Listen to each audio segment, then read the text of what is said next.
Suaranya tidak terdengar, Ustaz.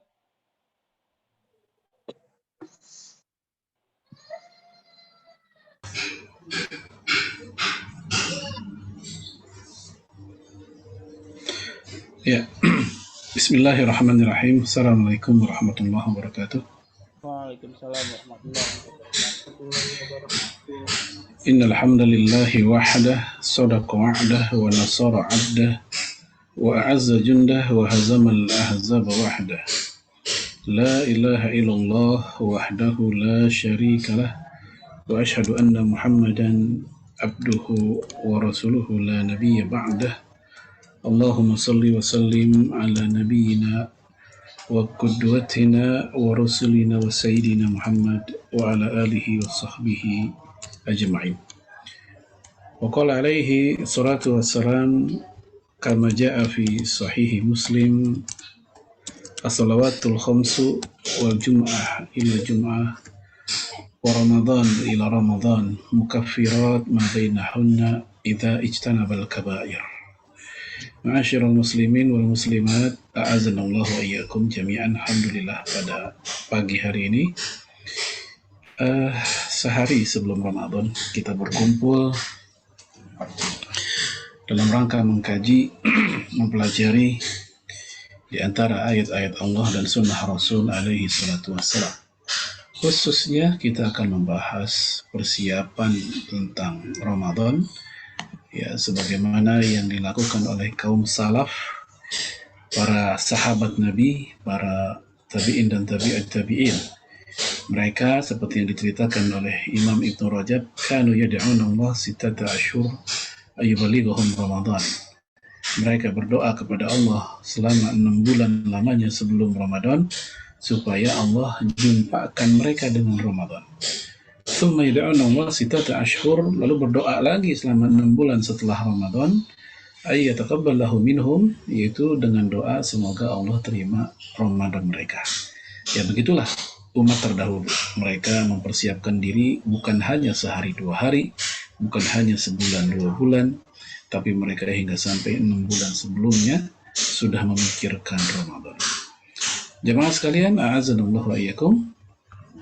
Ya, tentu persiapan ini supaya kita memiliki nilai Ramadan lebih baik dibanding sebelumnya. Sebagaimana yang dikatakan oleh Imam Abu Sulaiman Ad-Darani, man kana yaumuhu ka'amsi faqad khusran. Siapa yang hari ini sama aja sama yang kemarin, maka dia telah rugi. Man kana yaumuhu akhbath min al-amsi faqad halak. Siapa yang hari ini lebih buruk dibanding yang kemarin, maka dia telah hancur binasa. Maka kita berharap kita nggak termasuk golongan orang-orang yang hari ini sama dengan yang lalu, atau Ramadan ini sama dengan Ramadan yang lalu. Kita berharap Ramadan ini lebih baik, walaupun barangkali tidak seberapa kenaikan lebih baiknya, tidak ada masalah. Yang penting kita berupaya untuk selalu lebih baik dibanding tahun lalu. Sebelumnya kita lihat dulu mauqiful ummah min Ramadan, sikap umat Islam ya terhadap Ramadan. Ya, paling tidak ada 3 ya. Yang pertama, orang-orang yang cuekisasi dan biarinisme, cuek, nggak peduli dengan Ramadan. Malah ada di antara mereka yang sehari sebelum Ramadan mereka baru sadar gitu, besok puasa ya. Itu masih bagus ya, ada sadar juga. Ya, yang paling parah ketika Ramadan sudah berlangsung, dia tetap tidak menyukainya. Karena barangkali kebiasaan buruk atau maksiat yang biasa dia lakukan di luar bulan Ramadan itu terancam keberadaannya. Maka dia tidak suka dengan keberadaan bulan Ramadan, walaupun ngakunya Muslim. Yang kedua, ada yang menyambut bahagia dengan mempersiapkan diri. Ya, dan kita semoga termasuk di dalamnya. Ya, dan memang sudah sepantasnya falyafrahu, kita berbahagia dengan karunia Allah yang begitu banyak. Nah, salah satu karunia Allah yang begitu banyak adalah yang Allah sediakan di bulan Ramadan. 30 hari atau 29 hari, 29 malam. Allah berikan, ya, tanda petik istilah orang jualan, ya, bulan promo. Bulan promo bukan sehari 2 hari, bukan sepekan 2 pekan, tapi 30 hari. Ya, mall mana, swalayan mana yang mampu memberikan promo 1 bulan penuh? Ya, Allah memberikan kesempatan kita selama 1 bulan ini, di bulan yang melimpah ruah rahmat, melimpah ruah keberkahan, melimpah ruah ampunan, pemaafan, banyak. Maka wajar ketika ada orang yang selesai Ramadan, dia belum diampunkan, ya maka dia mendapatkan kerugian. Sebagaimana hadis Imam Ibnu Khuzaimah, ketika Rasul mengaminkan doanya malaikat Jibril, "Rogima anfuli abdin", celakalah buat seorang hamba yang idza dakhala Ramadan falam yukfar lahu. Jika mereka masuk ke bulan Ramadan, sampai selesai Ramadan dalam keadaan belum diampunkan.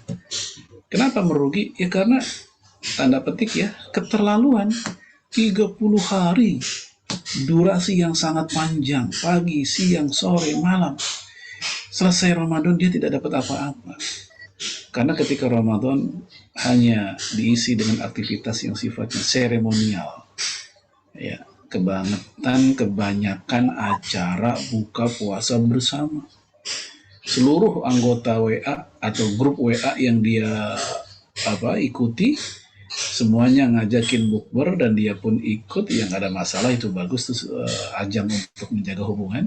Tetapi hati-hati, kalau kemudian gara-gara itu kita pulang kemalaman, capek, ngantuk, nggak sholat, ya, yang lebih parah lagi sampai nggak sholat isyanya, ya, kemudian hingga sampai besok harinya tetap dia nggak sholat juga, ya, dan itu berlangsung bukan hanya sekali, berkali-kali. Kemudian yang ketiga, ada yang menyambut tapi dengan cara sambutan yang keliru, ya, yaitu aktivitas yang justru terlarang di dalam Islam. Walaupun saya lihat untuk yang ini, alhamdulillah semakin hari semakin jauh berkurang, karena umat Islam sudah bisa dan sudah teredukasi oleh para guru-guru kita untuk melakukan aktivitas persiapan yang baik. Kalau dulu kita tahu sebelum Ramadan itu disambut dengan berbagai macam hura-hura. Ada yang petasan lah, ya. Ada juga yang meyakini sebagai bagian dari Ramadan seperti mandi khusus. Sebenarnya mandi saja boleh, nggak ada masalah ya, seseorang mandi nggak ada masalah. Tapi kalau dianggap khusus untuk menyambut Ramadan, tentu ini menjadi masalah karena dianggap sebagai mandi yang bagian dari Ramadan. Padahal tidak demikian. Sekedar ingin mandi bersih-bersih silahkan dan lain-lain. Kemudian i'dadur Ramadan, yaitu persiapan Ramadan. Ada 3, i'dadur ruhi, i'dadul ilmi, dan i'dadul jasadi. Persiapan mentalitas atau ruhaniyah, persiapan keilmuan, dan persiapan fisik atau jasad. Ya. Untuk persiapan ruhi, ya, kita memiliki tujuan tertinggi, piala takwa. Ya, la'allakum tattaqun. Dan Allah menggunakan kata la'alla. La'alla itu pengharapan, taraji. Itu pengharapan yang berpeluang besar terwujud. Ya, Allah tidak menggunakan laita. Laita juga harapan dalam bahasa Arab. Laita dan la'alla sama-sama harapan. Tetapi perbedaannya, kalau la'alla itu pengharapan yang punya peluang terwujud, kalau laita pengharapan yang tidak terwujud alias mustahil. Seperti ya laitani kuntu turaba. Ya, di dalam surat An-Naba ayat terakhir, ya laitani kuntu turaba. Ya Allah, coba dulu saya jadi tanah aja. Itu kan harapan, tapi harapan yang nggak mungkin lagi terwujud. Nah, ketika Allah menggunakan la'alla dalam kalimat la'allakum tattaqun, seolah-olah Allah ngasih tahu kepada kita, jangan kalian putus asa untuk mendapatkan target takwa itu punya peluang besar ketika Ramadan. Jangan sampai seorang muslim menutup peluang itu dengan putus asa sendiri. Aduh, orang kayak saya mah nggak mungkin dah mendapatkan derajat takwa lah, ini enggak, saya mah orangnya. Nah, jangan menutup, karena Allah telah memberikan kesempatan, kasih sayang yang begitu luas dan banyak di bulan Ramadan. Ya, betapa banyak orang yang menjadikan Ramadan sebagai titik perubahan hidupnya. Itulah kenapa kita lihat banyak orang yang mengalami perubahan yang luar biasa setelah Ramadan. Dia istiqomah setelah itu. Salah satu yang bisa kita fahami, itulah maksud dari la'allakum tattaqun. Buah-buah takwa itu bisa kelihatan setelah itu. Kemudian pertarungan pada saum Ramadan itu juga ternyata bukan hanya pertarungan fisik kita, tapi juga pertarungan pada ruhiyah, mentalitas. Ya, kita tergoda untuk membicarakan orang, kita tergoda untuk melihat yang Allah haramkan, kita tergoda untuk hati kita memikirkan sesuatu yang tidak Allah sukai, tidak Allah ridhoi. Ketika bulan Ramadan itu semua kita tekan. Inilah persiapan ruhi, persiapan ruhani atau mentalitas yang perlu kita lakukan. Kemudian waladina jahadu fina lanahdiyannahum subulana wa innallaha lama'al muhsinin. Dan orang-orang yang berjihad di jalan kami, mujahadah, ya, mereka akan kami berikan petunjuk kepada jalan-jalan kami, dan Allah senantiasa bersama orang-orang yang berbuat baik. Apa maksud jihad mujahadah dalam ayat ini? Kita lihat penjelasan Imam Al-Qurtubi wa qala Sudi wa ghairuhu inna hadhil ayah nazalat qabla fardil qital. Ayat ini turun sebelum diwajibkan adanya peperangan. Ya, kalau gitu, kalau ada kalimat jihad tapi ternyata belum perang, kira-kira ngomongin apa ini? Karena biasanya kalau dengar kata jihad kan kegambarnya adalah perang. Namun ternyata ayat ini turun sebelum adanya peperangan, sebelum ada perintah peperangan. Qala Al-Hasan bin Abil Hasan, Al-Hasan bin Abil Hasan mengatakan al-ayatu fil ibad. Ayat ini sedang membicarakan para ahli ibadah. Jadi para ahli ibadah, mereka juga mujahidin, karena mereka sedang berjihad, mengendalikan rasa malas, mengendalikan hawa nafsu. Ya, bahkan orang yang sedang melangkah ke masjid pun, lalu di sana dia melakukan beragam kebaikan, oleh Rasul dikatakan mujahid. Walaupun mungkin nggak berdarah-darah, nggak sampai boro-boro berdarah-darah, berkeringat pun juga tidak. Tapi Rasul mengatakan man dakhala masjidana hadza liyata'allama khairan aw yu'allimahu kana kal mujahid fi sabilillah. Orang yang masuk ke dalam masjid, dia belajar kebaikan atau dia yang mengajarkan, Nabi katakan itu orang mujahid fi sabilillah. Karena banyak sekali, khususnya kaum laki-laki ya, dia mampu kakinya melangkah sampai puncak Gunung Pangrango, gunung gede. Dia mampu menggoes sepedanya berpuluh-puluh kilo, bahkan mungkin beratus-ratus kilo. Tapi untuk masjid yang di samping rumahnya yang hanya berjarak 100 meter, atau bahkan ada yang 50 meter, ini nggak pernah sampai ke masjid. Jadi yang jadi masalah bukan masalah fisik, yang jadi masalah itu mentalnya, hatinya, ruhiyahnya yang lemah. Kemudian, waqala Ibnu Abbas wa Ibrahim bin Adham, hiya fil ladzina ya'maluna bima ya'lamun. Yang dimaksud orang-orang berjihad dalam ayat tadi adalah itu orang yang mempraktekkan, mengamalkan ilmunya. Dia belajar lalu praktekkan. Dia mencari tahu lalu dia praktekkan. Dia buka buku lalu dia praktekkan. Dia datang ke kajian lalu dia praktekkan. Maka ini semua walladzina jahadu, termasuk orang-orang yang sedang berjihad. Wa qala Abu Sulaiman Ad-Darani laisa al-jihad fil ayati qital kufar faqat bal huwa nasruddin wa raddu al-mubtilin wa qamu az-zalimin wa azamahu al-amru bil ma'ruf wan nahyu 'anil munkar wa minhu mujahadatun nufusi fi ta'atillahi wa huwa jihadul akbar. Abu Sulaiman mengatakan ini jihad bukan hanya bermakna perang lawan orang kafir, tapi dia juga berupa seluruh aktivitas pembelaan kepada agama. Jadi seluruh aktivitas pembelaan kepada agama itu jihad. Ya, walaupun tidak menggunakan pedang, ya AK-47, tank atau apa, cukup dengan kepedulian kita kepada agama. Ya, kita ngerasa, aduh rumah saya daripada nggak kepake, saya bikin ini deh, buat rumah Quran para tahfiz misalnya, gratis, dan rumah saya nggak usah dibayar kontrakan, gratis. Ini jihad buat dia, untuk apa? Menjaga para hufaz. Ya, yang punya ilmu punya caranya, yang punya harta punya caranya, yang punya tenaga punya caranya. Jadi tidak ada yang ketinggalan kereta dalam berjuang untuk agama, semuanya sebagai mujahid.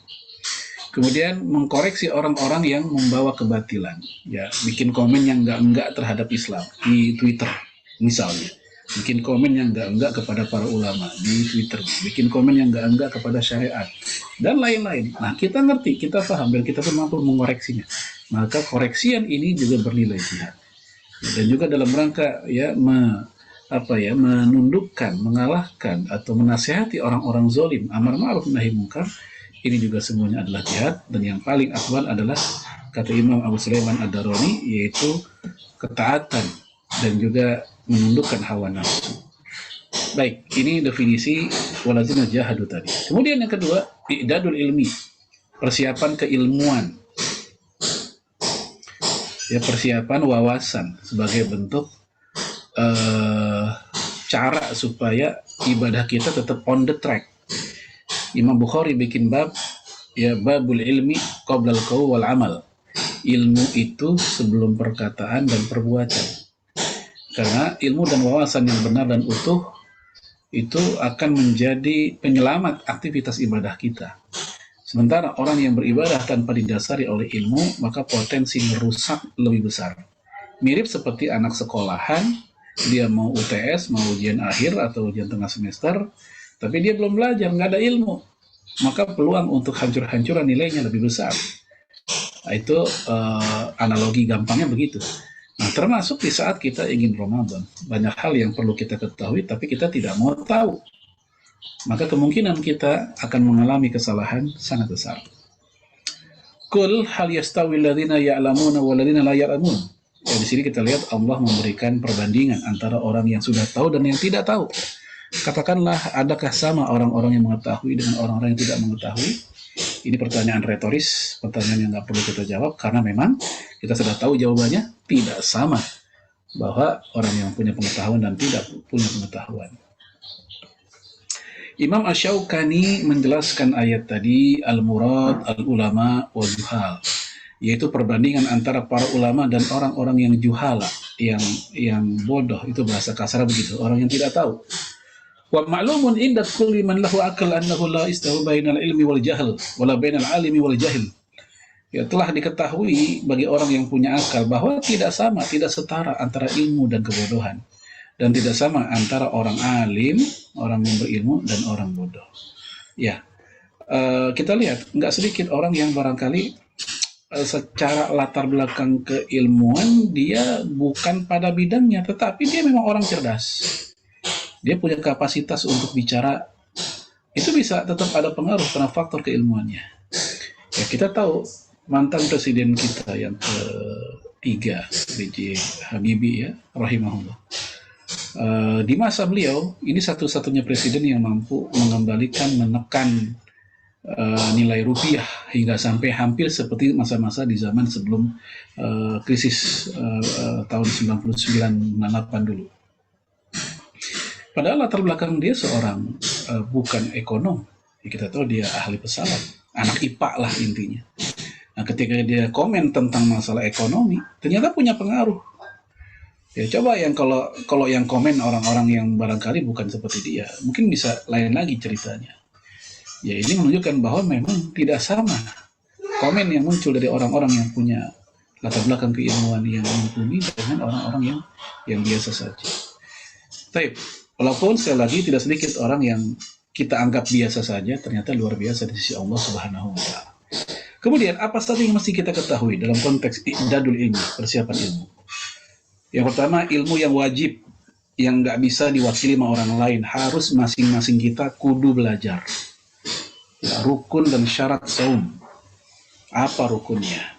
Mayoritas mengatakan rukun puasa ada 2, yaitu niat dan menahan diri dari yang bikin batal. Ya, sebagian mengatakan hanya menahan diri dari yang batal. Adapun niat bukan rukun, seperti mazhab Hanafi. Tapi mayoritas mengatakan niat dan menahan diri dari yang bikin batal. Itu contoh, rukun harus kita tahu. Dan ini karena terkait dengan syarat keabsahan puasa seseorang. Kemudian syarat seseorang sah saumnya, Islam, akil, balik, al-ilmu bil wujub, dan dia tahu bahwa Ramadan itu ya wajib. Untuk orang-orang yang tidak tahu kalau Ramadan itu wajib, seperti barangkali orang-orang yang baru belajar baru syahadat, kemudian dia pulang ke negerinya, nggak ada yang ngajarin, maka sulit bagi dia untuk puasa Ramadan. Bukan karena dia tidak mampu secara fisik, karena dia nggak tahu itu wajib. Seperti misalnya sebagian mu'alaf yang masuk di Qatar yang lalu, dari Argentina, dari Brazil, begitu pulang ke negaranya masing-masing, dia nggak ketemu orang Islam di negaranya, nggak ada Islamic Center, tidak ada yang melanjutkan ya mendidik mereka. Mereka nggak tahu tuh kalau khamr haram. Mereka belum diajarin kalau babi itu haram. Mereka belum diajarin tentang sholat segala macam. Dan mereka tidak melakukan. Ya, walaupun kita berharap semoga di sana mereka ketemu orang Islam atau mereka mau inisiatif belajar, apalagi sekarang bisa lewat YouTube atau bisa apa gitu. Nah, itu di antara syarat. Kemudian perbuatan yang dapat membatalkan dan merusak ini juga mesti diketahui oleh masing-masing kita. Nggak bisa diwakilkan. Ini bukan fardu kifayah, ini fardu ain. Kita harus tahu apa aja yang bikin batal. Karena keperluannya buat pribadi ini. Kemudian ilmu yang sunnah, ya, untuk diketahui seperti tentang adab dan sunnah bagi orang yang saum. Seandainya kita tidak tahu, kita tidak berdosa. Tapi sebaiknya kita tahu untuk memperindah, memperkuat, menyempurnakan ya puasa kita, seperti tentang sahur, qiyam Ramadan, tarawih, iktikaf dan sebagainya. Kemudian ilmu yang fardu kifayah untuk diketahui yang seandainya sebagian orang sudah paham maka yang lain gugur. Seperti ilmu tentang ru'yatul hilal. Ini sangat penting. Tapi sepenting apapun itu tetap dia tidak fardu ain. Seandainya ada sebagian orang yang paham dan pakar, ya kita bisa mengandalkan mereka saja. Ya. Juga hisab, kemudian ilmu tentang mengetahui hadis-hadis tentang Ramadan.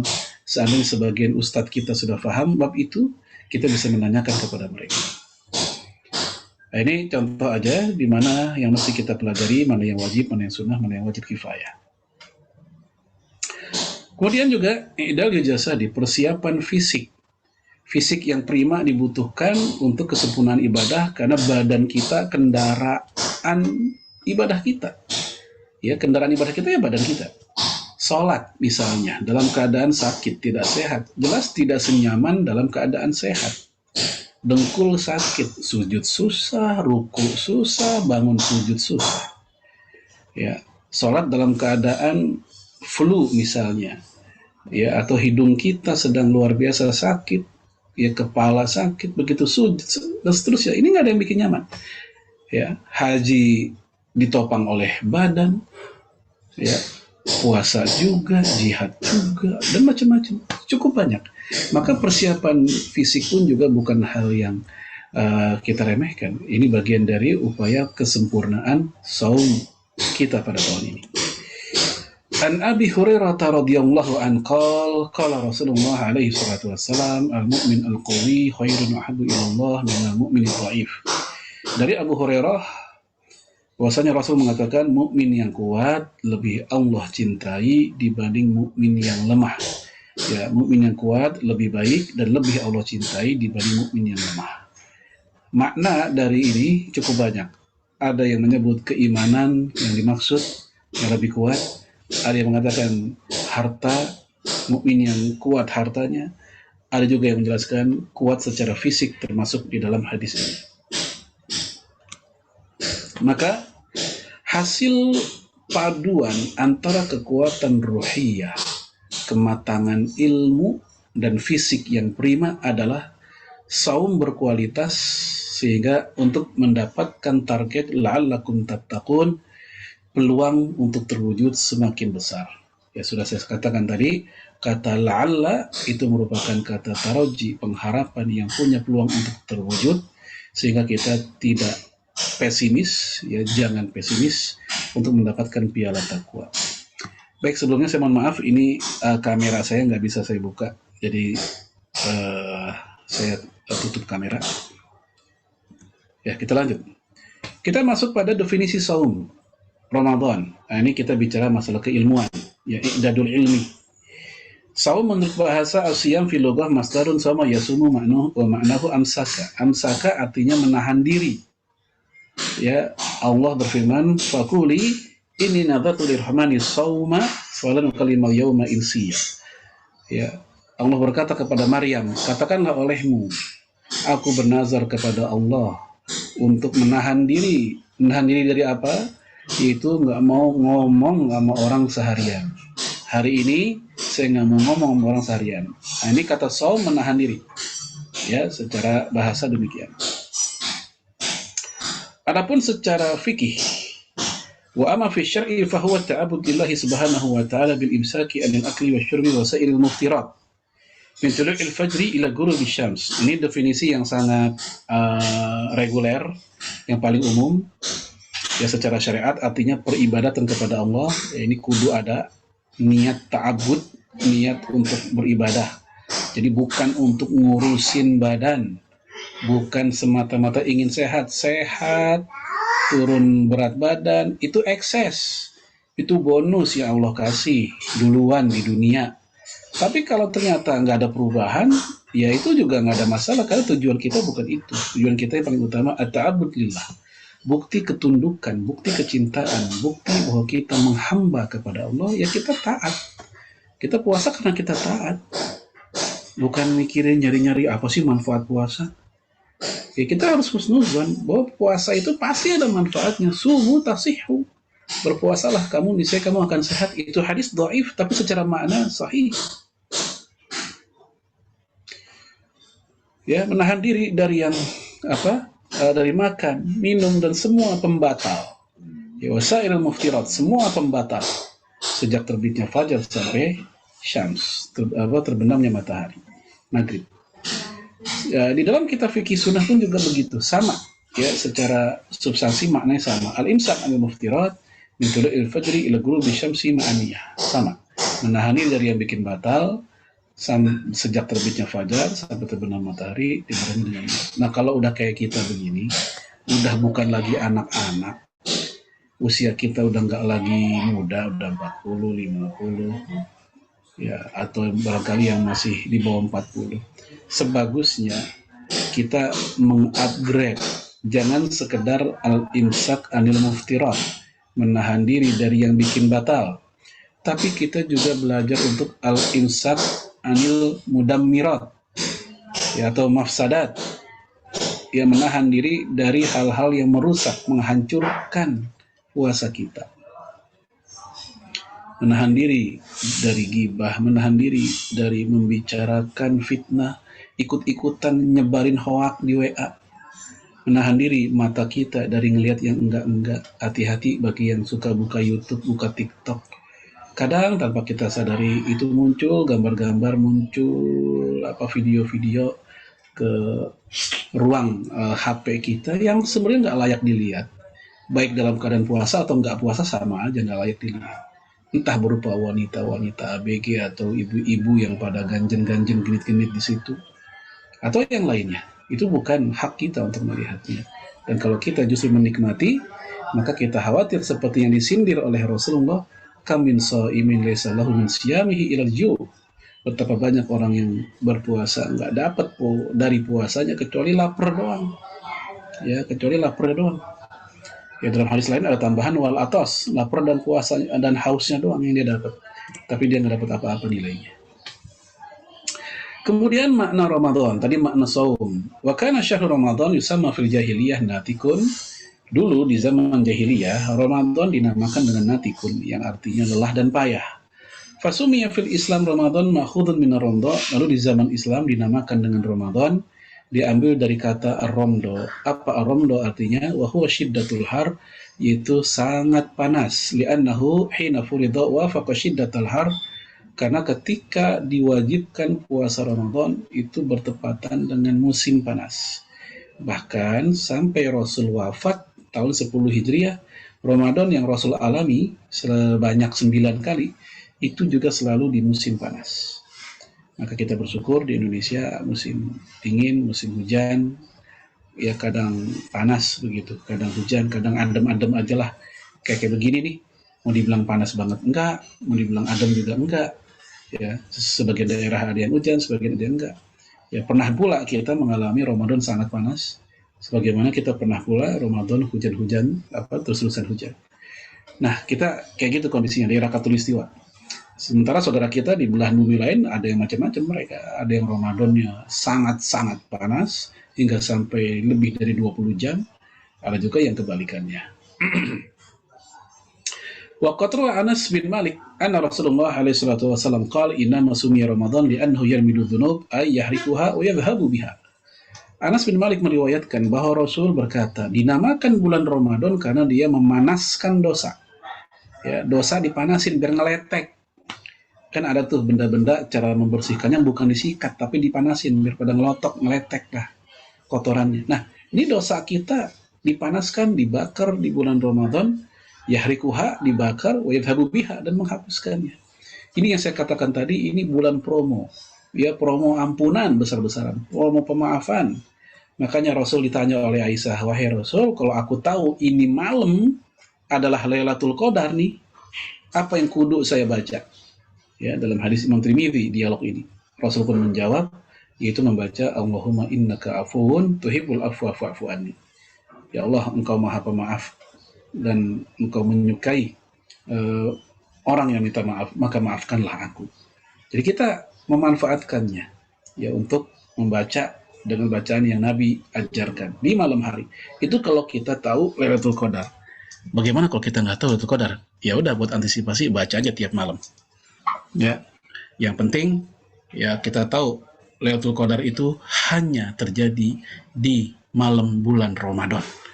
Tanpa usah berdebat tentang masalah malam ganjil, malam genap. Ya, malam keberapa nih Lailatul Qadar nih? Daripada kita pusing mikirin kayak begitu, ya udah pokoknya setiap malam di bulan Ramadan insya Allah kita pasti dapat. Ya, ini kalau guru matematika bilang ini namanya matematika peluang. Ya, dari 30 malam atau 29 malam kita baca Quran tiap malam. Kita zikir tiap malam sampai tuntas tuh. Masa barang satu nggak ada yang kena Lailatul Qadar? Kan gitu. Jadi tanpa harus lagi-lagi menebatkan tentang ini malam ganjil atau malam genap sih. Ganjil, oh ganjil mah versi siapa? Versi pemerintah. Tapi kalau pakai versi Muhammadiyah ini genap loh. Nah, daripada ribut kayak begitu, ya udah baca aja kapanpun. Insya Allah bagi orang yang rutin melakukannya pasti dia dapat. Kemudian kita bicarakan tentang al-fadhail, keutamaan-keutamaan, dorongan-dorongan, motivasi-motivasi. Yang dengan ini diharapkan kita bisa lebih semangat. Walaupun saya yakin untuk orang-orang tertentu yang beribadah udah karena faktor cinta, beribadah udah karena faktor mencari ridha Allah, dia udah nggak peduli lagi yang namanya keutamaan. Bahkan mau ada surga atau mau nggak ada surga atau ada neraka atau nggak ada, dia udah nggak peduli lagi. Dia beribadah karena cinta. Tapi kan nggak semua orang kayak begitu. Nggak semua umat Islam seperti itu. Maka tidak salah kalau kita membicarakan fadhail, karena Rasul sendiri membicarakannya. Karena umatnya juga beragam. Wa man shoma Ramadan imanan wa ihtisaban ghufira lahu ma taqaddama min dzambi. Ya, ini yang paling sering kita dengar hadisnya. Siapa yang puasa Ramadan karena faktor iman, dia yakin, dan ihtisab, apa ihtisab? Mencari pahala, mencari ridha, Allah akan mengampuni dosa-dosa yang lalu. Bukan sekedar dosa setahun yang lalu. Ya, bukan sekedar dosa 2, 3, 5, 10, 15 tahun yang lalu. Pokoknya tahun-tahun yang lalu. Ya, nggak disebutin batasannya. Nggak didefinitkan batasannya. Pokoknya kalau dia punya dosa yang sebelum-sebelum yang lalu, itu akan diampuni. Kemudian yang kedua, as-salawatul khamsu wal jum'ah ila jum'ah wa ramadan ila ramadan mukaffirat ma bainahunna idza ijtanabal kaba'ir. Salat yang 5, Jumat yang 1 ke Jumat selanjutnya, Ramadan yang 1 ke Ramadan selanjutnya. Itu semua adalah penghapus dosa di antara jarak keduanya jika dia menjauhi dosa besar. Para ulama berbeda pendapat, ya para pensyarah hadis. Ya, ada yang mengatakan yang dihapuskan dosa kita lewat Ramadan adalah dosa kecil dan dosa besar sekaligus. Sebagian mengatakan hanya dosa kecil saja tanpa dosa besar. Dosa besar harus lewat sistem tersendiri. Apa itu? Taubat nasuha. Yaitu dia meninggalkan, dia menyesali, dan dia bertekad tidak akan mengulangi lagi. Itu kalau dosa besar. Adapun untuk dosa-dosa kecil, dia bisa hilang dengan istighfar, melakukan kewajiban seperti sholat atau puasa. Nah, kalau untuk dosa besar, dia harus taubat. Ini pendapat yang kedua. Ya, sementara yang lain mengatakan ya melalui puasa Ramadan yang dihapuskan bukan hanya dosa kecil, dosa besar juga termasuk. Ya. Kemudian idza jaa Ramadan, jika datang bulan Ramadan, maka futihati abwabul jannah, dibuka pintu-pintu surga, wa ghuliqat abwabun nar, dan juga ditutup pintu-pintu neraka, wa sufidati syayatin, dan setan dirantai. Dalam hadis yang lain, ya, wa taghallu fihi maradatu syayatin, dirantai kedurhakaan setan. Jadi yang dirantai, yang diikat itu bukan bermakna fisik, tapi kejahatannya, potensi jahat setan diikat. Maksudnya daya goda mereka melemah. Karena saat Ramadan tingkat semangat orang Islam dalam mengamalkan Islam lagi kuat, lagi tinggi, sehingga daya goda setan pun melemah. Ya, mantan mufti Mesir, Syekh Jad Al-Haq, ya, dia mengatakan makna setan diikat itu bukan bermakna setan lagi rame-rame dikumpulin diikat kayak sekawanan narapidana lagi di penjara, bukan begitu. Bukan bermakna fisik, tapi bermakna kejahatan mereka atau daya goda mereka melemah dikala kaum muslimin sedang kuat-kuatnya semangat ibadah. Ya. Kemudian inna fil jannati baban yuqalu lahu Royan. Di surga punya pintu bernama Ar-Royan. Yadkhulu minhu shaimun. Nanti yang lewat situ adalah untuk orang-orang yang berpuasa. Ya, di hadis ini nggak disebutin puasa Ramadan atau puasa sunnah juga. Pokoknya orang yang berpuasa. Ya, yaumal qiyamati la yadkhulu minhu ahadun ghairuhum. Nah, nanti lewat pintu itu nggak ada siapapun yang lewat kecuali hanya mereka saja. Yuqal, ya, akan dipanggil, aina shaimun, mana nih orang-orang yang puasa? Fayakumun, maka mereka pun berdiri, la yadkhulu minhu ahadun ghairuhum, dan tak seorang pun yang masuk lewat situ selain mereka. Fa idza dakhalu ughliqa, kalau mereka udah masuk nih semuanya, maka ughliqa, itu pintu Royan akan ditutup. Falam yadkhul minhu ahadun, dan tak ada lagi yang masuk lewat situ seorang pun. Jadi ini pintu spesial untuk Ar-Royan, untuk orang-orang yang berpuasa. Ya, kita tahu ada pintu sodako, ada pintu Ar-Royan, ada pintu sholat, pintu jihad. Ada juga orang yang mampu lewat pintu semuanya, yaitu seperti orang-orang yang syahid, itu akan dikasih kesempatan lewat manapun. Istri yang taat kepada suaminya, sholat, jaga aurat, jaga pembicaraan, dan sedekah, silakan masuk surga lewat pintu manapun yang dia suka. Jadi ada beberapa orang, beberapa tipe manusia yang Allah persilahkan untuk masuk surga lewat pintu surga manapun. Hukmuhu, apa hukumnya? Wa hukmuhu al-wujub bin nasi wal ijma, hukumnya wajib berdasarkan nas dan ijma. Wa martabatuhu fid din al-islami annahu ahadu arkanuhu fahuwa dhu ahamiyatin azimatin fi martabatihi fid din al-islami. Ya, kedudukannya sangat tinggi dalam Islam, dia rukun Islam, dalam Islam dia termasuk memiliki martabat, ya, kedudukan tadi yang urgen. Waqad faradallahu siyam fi sanati tsaniyah ijma'an, puasa Allah wajibkan tahun kedua Hijriyah berdasarkan ijma. Ijma itu kesepakatan para ulama. Ya. Fasawman Nabi alaihi salatu wassalam tis'u Ramadhanat ijma'an. Maka sepanjang hayatnya Rasul hanya mencicipi puasa Ramadan hanya 9 kali saja. Ya, karena Rasul wafat tahun 10. Ya, Ramadan wajib tahun kedua. Dari kedua ke 10, 9. Kemudian wa farada awalan ala takhir baina siyam wal it'am. Diwajibkan pertama kali itu opsional antara puasa dan makan. Wal hikmatu min fardhihi ala takhir at-tadarruj fi tashri'. Hikmahnya kenapa enggak langsung diwajibkan tapi opsional dulu makan dan minum? Itu supaya tadarruj. Tadarruj artinya bertahap dalam penyusunan syariat, penentuan syariat. Liyakun ashalu fil qabul, tujuannya supaya para sahabat Nabi di masa itu lebih mudah menerimanya. Kama fi tahrimil khamri, sebagaimana pengharaman minuman keras. Ya, karena mereka menjadi budaya minum minuman keras dulu, maka Islam ketika datang mengharamkannya, namun tidak langsung diharamkan, pelan-pelan. Ya, lewat larangan sholat jangan sambil mabok, itu dulu belum dikatakan haram.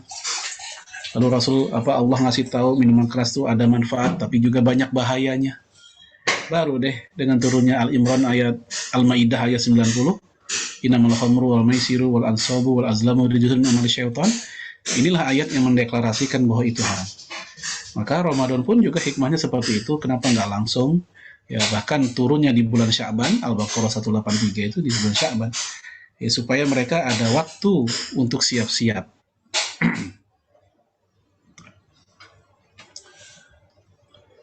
Kemudian al-hukmu liman tarakahu, hukum bagi orang yang meninggalkannya. Waral Islam wa qawaiduddin thalathatun alaihinna usisal Islam.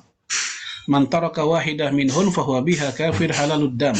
Syahadatu la ilaha illallah wa salatul maktubah wa shaumu ramadan. Ya, tali Islam dan kaidah-kaidah agama ada 3. Di atasnya lah Islam dibangun. Dan siapa yang meninggalkan salah satunya, ingat, meninggalkan hanya salah satunya, maka gara-gara itu dia kafir dan darahnya halal. Darahnya halal maksudnya boleh dihukum mati oleh negara, ya, yaitu meninggalkan syahadat. Yang kedua, meninggalkan sholat wajib, sholatul maktubah. Yang ketiga, meninggalkan puasa Ramadan. Ya, ini hadis terjadi perbedaan pendapat para ulama atas kesohihannya. Ya, ada yang mensahihkan seperti Al-Dhahabi, ada yang menghasankan seperti Al-Haythami, tapi juga ada yang mendhaifkan, ya, seperti Al-Albani. Ya, bahkan dia bilang ini hadis bertentangan dengan hadis Bunyal Islam ala khamsin. Islam dibangun atas 5 hal, bukan 3 hal. Ya, kita tahu 5 hal rukun Islam itu. Ya, dianggap ini hadis bertentangan. Ya, tapi para ulama yang mengatakan ini hadis sahih mengatakan ini hadis nggak bertentangan dengan hadis Islam dibangun atas 5 perkara. Kenapa? Karena yang nggak ditulis di sini adalah zakat dan haji. Di sini nggak ditulis zakat dan haji, nggak dimasukin. Kenapa zakat nggak dimasukin? Karena zakat itu terikat oleh nisab. Orang yang hartanya nggak sampai nisab lalu dia nggak zakat, emang nggak ada masalah. Kenapa haji nggak disebut di sini? Karena haji terkait dengan istitoah, kemampuan. Ketika orang nggak haji karena nggak mampu pun juga nggak masalah. Nah, berbeda dengan sholat dengan puasa. Harus. Kalau nggak bisa, duduk. Kalau nggak bisa, rebahan. Rebahan nggak bisa, pakai isyarat. Isyarat nggak bisa, pakai hati. Hati nggak bisa, ya udah meninggal itu. Itu sholat. Ramadan kalau nggak bisa, qadha. Qadha nggak mampu lagi, fidyah.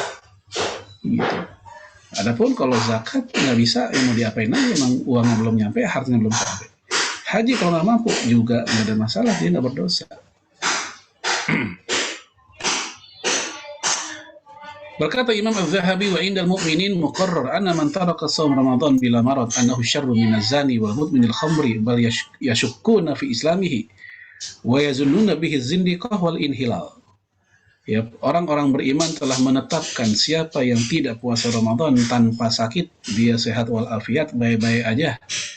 Ya, itu orang lebih buruk dibanding pezina, lebih buruk dibanding peminum minuman keras, diragukan keislamannya, dan dianggap sebagai orang zindik, wal inhilal, dan telah rusak keislamannya. Padahal orang ini orang yang masih mengakui Ramadan itu wajib, tapi dia males aja. Maka dia statusnya seperti yang para ulama kita katakan ini. Lebih buruk dibanding pezina, segala macam. Ya, karena antara dosa melanggar larangan dengan dosa tidak melakukan perintah itu bobotnya lebih besar yang meninggalkan perintah. Tidak sholat misalnya, tidak sholat itu lebih besar dosanya dibanding orang mabok. Ya, di mana Allah tegaskan masalakakum fi sakor. Kenapa kalian masuk neraka sakor? Qalu lam nakum minal musallin. Mereka menjawab karena dulu di dunia kami nggak sholat. Ya, selama ini kita ketika ngelihat dan tahu ada orang nggak sholat atau keluarga kita nggak sholat, kita biasa aja. Tapi begitu kita tahu di kamarnya ada minuman keras, ngamuk kita langsung. Ya, mabok lu ya, ngapain lu? Bikin malu orang tua aja, mabok kerjaannya. Oke, ini marah yang pantas karena dia melakukan kejahatan, dosa besar. Tapi harusnya hal serupa lebih dia tekankan lagi ketika anaknya nggak sholat, karena itu lebih besar dosanya. Ya, sebagian ulama mengatakan seperti Imam Ahmad bin Hanbal, ya, Ibnu Uyainah, atau Al-Khurasani, Nafi, atau juga di antara para sahabat Mu'az bin Jabal, Umar bin Khattab, Abu Hurairah. Ini nama-nama para tokoh Islam yang mengatakan keluar Islam orang yang tidak sholat, walaupun dia masih meyakini kewajibannya. Ya, walaupun jumhur ulama mengatakan dia masih muslim tapi dosa besar. Baik, as-sunan fi Ramadan. Ya, as-sunan fi Ramadan, yaitu sunnah-sunnah di bulan Ramadan. Pertama, sahur. Jelas ini. Bahkan kita tahu ini pembeda sahur kita sama sahurnya non-muslim. Faslu ma baina siyamina wa siyami ahli kitab aklatus sahur. Yang bikin beda puasa kita dengan puasanya orang kafir, kata Nabi, adalah makan sahurnya. Maka jemaah sekalian, hati-hati jangan sampai kita menjadi kebiasaan tidak sahur. Sekali dua kali nggak sahur wajar, kebablasan kali dia capek. Tapi kalau itu jadi kebiasaan dan sengaja, khawatir alih-alih mendapatkan pahala, dia malah berdosa gara-gara ngikutin puasanya non-muslim. Karena tegas Rasul bilang yang beda puasa kita sama mereka adalah karena makan sahurnya. Rasul mengatakan dalam hadis yang lain, innallaha wa malaikatahu yusalluna 'alal mutasahirin. Allah dan para malaikatnya berselawat kepada orang yang makan sahur. Apa arti Allah selawat? Allah turunin kasih sayangnya, Allah turunin cintanya buat orang yang makan sahur. Apa arti malaikat yang selawat? Malaikat mendoakan ampun buat orang yang makan sahur. Maka Nabi juga mengatakan, fala tada'uh, jangan tinggalin. Walau ayajra ahadukum jur'atan min ma', walaupun sekedar seteguk air. Ya, kita bangun telat 2 menit lagi mau azan subuh. Kalau kita makan nasi kayaknya nggak bakal kekejar nih. Ya udah, walaupun seteguk air atau 2 teguk air, jangan ditinggalkan karena keberkahannya itu. Kemudian sunnah yang kedua, yaitu banyak berdoa. Dan Rasul mengajarkan atau menginformasikan salatun la turaddu da'watuhum, ada 3 kelompok manusia yang doa mereka nggak ditolak.